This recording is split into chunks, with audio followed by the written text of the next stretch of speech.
ជំរាបសួរបងប្អូនជនរួមជាតិបាទជាទីគោរពស្រឡាញ់បាទរាប់អានបាទអញ្ចឹងខ្ញុំមានវ័យចំណាស់ហើយអាយុ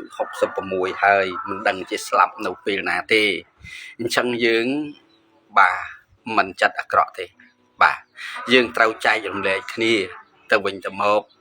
បាទហើយខ្ញុំចែករំលែកនេះអត់មានអ្វីគួរឲ្យសំខាន់ទេក៏ប៉ុន្តែយើងថាมันសំខាន់ក៏សំខាន់ដែរបាទព្រោះខ្ញុំចែករំលែកនៃជំងឺគ្រុនចាញ់មិនចែករំលែកទេចែករំលែកថ្នាំកម្ចាត់ជំងឺកែរោគនៃជំងឺគ្រុនចាញ់ហើយថ្នាំកែរោគគ្រុនចាញ់មានប្រមាណមានតែ2មុខតែប៉ុណ្្នឹងទេបាទពីព្រោះខ្ញុំធ្លាប់មានកំណាមពីដើមឡើយគេថាចាញ់បក្បាលកាពេកចាញ់ដងរែកពោះខៀវចាញ់ភ្នំខៀវពោះស្វាម៉ាឡៃណាំសាបកាណាឆ្អសឹង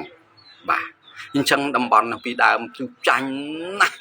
បាទចាញ់ណាស់ពីសម័យហ្នឹងបាទចាញ់ណាស់ពីមិនទាន់អស់ព្រៃគឺចាញ់មែនទេបាទបើទៅពួកទាហានយួនណាទាហានវៀតណាមទៅដល់នោះសុំខ្លាចចောက်ដូវមកchếtមកយើchết rồi គេថាងាប់ឲ្យទៅរស់ទេខ្លាចលឺ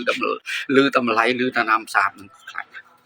បាទអញ្ចឹងបងប្អូនដែលមានបញ្ហាគ្រុនខ្លាចការពារគ្រុនចាញ់ឬក៏កំពុងតែគ្រុនចាញ់រួចហ្នឹងទេណា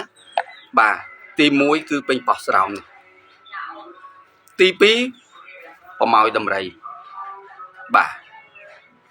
អញ្ចឹងតែពីមុខនឹងទេយើងយកទៅឆ្អើរអាំងវា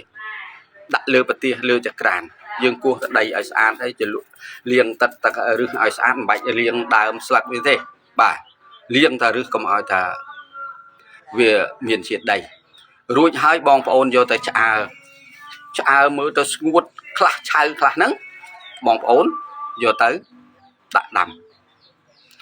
ប៉ុន្តែដាក់អត់មានដាក់តិចទេដាក់ឲ្យបើថាកំសៀវឲ្យពេញមកកំសៀវទេណាបើសិនកំសៀវប៉ុណ្ណេះបាទកំសៀវប៉ុណ្ណេះអីដាក់នេះស្មើទឹក3លីត្របាទយើងដាក់ក្នុងកំសៀវដល់ខ្ញុំព្យាយាមថ្នាំជាអចិន្ត្រៃយ៍ហើយបាទដាក់ឲ្យពេញទៅមកបាទរួចហើយដាំទឹក3យកទៅមកទឹកទេយក3ទឹកណាយកទៅមកទឹកទេរួចបងប្អូនហូបចាវិនិច្ឆ័យសន្តិបាទគ្រុនចាញ់បាទគ្រុនចាញ់វិនិច្ឆ័យសន្តិ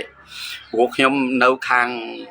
ព្រៃប៉លយើងបាទនៅស្រុកទៀនស្វាយណាបាទក្មួយម្នាក់គាត់ទៅចាញ់នៅខាងរតនគិរីពីដើមបាទហើយខ្ញុំទៅគាត់ដល់ពេលខ្ញុំប្រាប់ថ្នាំស្រាប់គាត់ថាអូអ៊ំអូថ្នាំអ៊ំស័ក្តិសិទ្ធិមែនបាទពូកែណាស់ប៉ុន្តែយើងយកទៅប្រើទៅមិនអស់លុយទេជួយចែករំលែកគ្នាជួយ share ចែករំលែកឲ្យបានច្រើនទៅ share ឲ្យ share ទៀត share ឲ្យ share ទៀតរំលែកឲ្យរំលែកទៀតចែករំលែកគ្នាទៅខ្មែរដូចគ្នាបាទខ្មែរដូចគ្នាបាទយើងចែករំលែកគ្នាទៅដើម្បីឲ្យបាទជំងឺនឹងវាកើតនៅតាមខ្លួនយើងកាលណាជំងឺនឹងកើតណារ៉ាំរ៉ៃទេណាធ្លាក់រហូតដល់ធ្លាក់អំពែងខាងឆ្វេងបាទធ្លាក់អណ្ដើកបាទធ្លាក់អណ្ដើកហើយកាលណាធ្លាក់អណ្ដើកស្រួលមើលទេបាទកុំឲ្យតាមគេហៅថាជំងឺរំពេងរីកអានឹងពិបាកមើលបន្តិចប៉ុន្តែមើលនៅតែជាក៏ប៉ុន្តែវាដូចថាចំណាយថ្នាំច្រើនប៉ុន្តែបងប្អូនខ្លះឲ្យតែចំណាយថ្នាំច្រើនគាត់ថាអូខ្លាចអស់លុយច្រើនវាពិបាកអារឿងហ្នឹងពិបាកអាខ្លាចអស់លុយហ្នឹងបាទអញ្ចឹងខ្ញុំបង្ហាញថ្នាំនេះពីរមុខនេះបាទយកទៅប្រើបាទចែករំលែកគ្នាយកទៅប្រើទៅបងប្អូនណាបាទកូនក្មួយក៏ដោយនៅតាមបណ្ដាតំបន់បាទដែលមានព្រៃមានគ្រុនចាញ់នៅហូបទឹកតាមដងអូតាមជ្រោះអីណាមានគ្រុនចាញ់ហូបទៅហើយរួចវាយើងការពារមួយយ៉ាងទៀតថ្នាំជក់យើងណាថ្នាំជក់យើងនេះយើងលុញប៉ុនម្រាមដៃទៅយើងលាបទៅហើយរួចយើងហូបចេកទុំឬមួយក៏ស្អីដែរមានជាតិផ្អែមណាជាតិអីក៏ដែរយើងហូបសកត់ពីលើទៅកុំឲ្យវាច្រាលឡើងវិញបាទព្រោះថ្នាំខ្លាំងច្រាលហើយកុំយកអដែងបារីយកអីមកអត់កើតទេណាបានថ្នាំខ្លាំងយើងថ្នាំពិតប្រកបបាទព្រោះថ្នាំខ្លាំងយើងថ្នាំពិតប្រកបហ្នឹងណាថ្នាំខ្លាំងយើងពិតហ្នឹងគឺវាមានប្រសិទ្ធភាពខ្ពស់ទោះបីជាគល់វាឬវាដើមវាក៏យើងយកមកធ្វើជាឱសថបានដែរបាទដូចជាកញ្ឆាអញ្ចឹងគឺយើងយកមកធ្វើជាឱសថបានដែរបាទប៉ុន្តែខ្ញុំអត់ជក់អីណាសុំបញ្ជាក់បើពីដើមបើជក់មូទៅតាមកដាសភៅអីខ្ញុំអត់ចេះជក់ទេកញ្ឆាជក់ទៅសាបប៉ុន្តែយកជក់រួចវា វល់ឲ្យឃ្លានបាយបាទអញ្ចឹងបើគេថាតើដាក់កញ្ឆានិយាយពីបាយជ្រូកក៏ទៅដែរបាទអញ្ចឹងឲ្យបងប្អូនជួយចែករំលែកគ្នាទេណាបាទបញ្ហាគ្រុនចាញ់បាទខ្ញុំអាយុ66ទៅហើយគ្មានអីចែករំលែកទេមានតែឆ្នាំទិញទួចែករំលែកឲ្យបងប្អូនកូនក្មួយបានចេះបានដឹងបាទដើម្បីទុកយកទៅប្រើព្រោះជំងឺគ្រុនចាញ់អត់លេងទេណាជួនកាលបាទពីដើមបើចាញ់ទៅណាំសាបបើចាញ់ទៅស្អីហ្នឹងណាចាញ់ទៅខាងបបពេលហ្នឹងទៅគ្រាន់តែចូលផ្លុកទៅ1ម៉ោង2ម៉ោងអត់ទាន់ទេញាក់ហើយញាក់សធុំបាទហើយខ្ញុំទៅខាងសផានអញ្ចឹងដែរខ្ញុំទៅដល់សធុំបាទខ្ញុំទៅវាសធុំប៊ីសទាំងស្លាប់ទៀតបាទក៏ប៉ុន្តែខ្ញុំប្រើថ្នាំតន់បាទកាលនោះខ្ញុំប្រើថ្នាំពេទ្យទេបាទខ្ញុំប្រើថ្នាំពេទ្យក៏ប៉ុន្តែតម្រូវឲ្យពេទ្យឲ្យលេបណាក្នុង2គ្រាប់មួយមុខមួយគ្រាប់មួយមុខបាទខ្ញុំខ្ជិលបញ្ចេញឈ្មោះខ្ញុំមិនលេបអញ្ចឹងទេខ្ញុំលេបដល់6គ្រាប់អាមួយមុខនឹង3 4គ្រាប់អាមួយមុខនឹង2គ្រាប់វាឡើង6គ្រាប់វាលើសបាទ2លេបធ្វើមួយលេបបាទបើសិនណាគុំតែយើងអញ្ចឹងអាចគ្រោះថ្នាក់អាចរៀលចុងអាចប្រតិកម្មថ្នាំនឹងពុលគ្រោះថ្នាក់បាទនេះ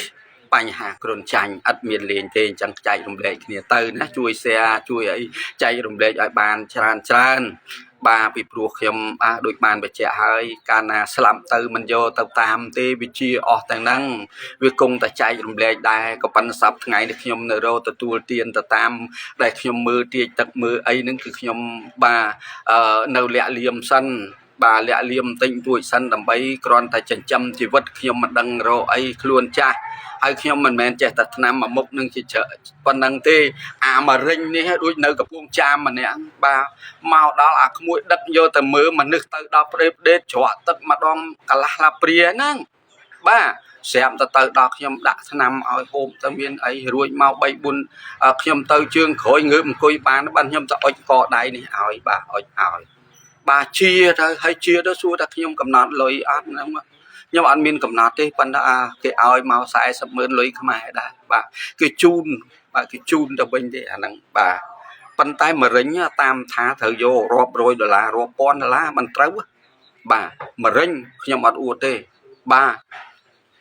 ខ្ញុំវាចូលជំនាញហើយប៉ុន្តែខ្ញុំមិនដែលអួតខ្ញុំមិនដែលតាំងខ្លួនខ្ញុំឲ្យគេហៅខ្ញុំលោកគ្រូទេបាទប៉ុន្តែបើអស់ចាណាស់មិនមែនសំខាន់នៅលើពាក្យលោកគ្រូមួយម៉ាត់ហ្នឹងទេក៏ប៉ុន្តែបងប្អូនចេះតែហៅមកដល់លោកគ្រូចេះលោកគ្រូចុះហើយខ្ញុំថាអូធម្មតាអត់អីទេអរគុណបើហៅគ្រូក៏អរគុណមិនហៅគ្រូក៏កាន់តែអរដែរព្រោះវាអត់អស់ចាតែពាក្យលោកគ្រូមួយម៉ាត់ហ្នឹងទេខ្ញុំអត់លើកអង្គុយលើចង្អេរទូលខ្លួនឯងលើកបន្ទប់ខ្លួនឯងទេបាទនេះសូមបងប្អូនឲ្យបានច្បាស់ទេណាបើមានជំងឺអីផ្សេងត្រូវខ្ញុំចែករំលែកឲ្យបានខ្ញុំចែករំលែកណាហើយបើសិនណាខ្ញុំត្រូវការខ្ញុំលាក់លៀមដែរព្រោះខ្ញុំរកទទួលទានតម្រាំថ្ងៃស្លាប់បាទតម្រាំថ្ងៃស្លាប់អញ្ចឹងសូមបញ្ជាក់បងប្អូនតែប៉ុណ្្នឹងណាទេណាអាស័យដ្ឋានខ្ញុំភូមិជើទើឃុំខ្ពងតនួនស្រុកស្ទឹងត្រង់ខេត្តកំពង់ចាមបើចង់ដឹងអីជំងឺអីផ្សេងឬមួយក៏ត្រូវការមើលទាយទឹកមើលអីហ្នឹងបាទសូមមកភូមិជើទើមកបាទឃុំខ្ពងតនួនស្រុកស្ទឹងត្រង់ខេត្តកំពង់ចាមខាងកើតទៅបាទព្រំបទល់ស្រុកព្រែកប្រសពបាទខេត្តក្រចេះហើយប៉ុន្តែខ្ញុំអត់ទាន់សួរបញ្ជាក់នៅក្នុងឃុំអីទេណាឃុំចំបក់រិស័យកែវមិនដឹងឃុំអីមិនដឹងទេណាបាទស្រុកព្រែកប្រសពបើខាងខ្ញុំនេះស្រុកស្ទឹងត្រង់យើងខេត្តកំពង់ចាមបងប្អូនកូនក្មួយចង់សាកសួរបន្តទៅទៀតសូមសាកសួរតាមលេខទូរស័ព្ទក៏បានឬក៏បាទតាមបាទFacebook ក៏បានបាទអរគុណជម្រាបលា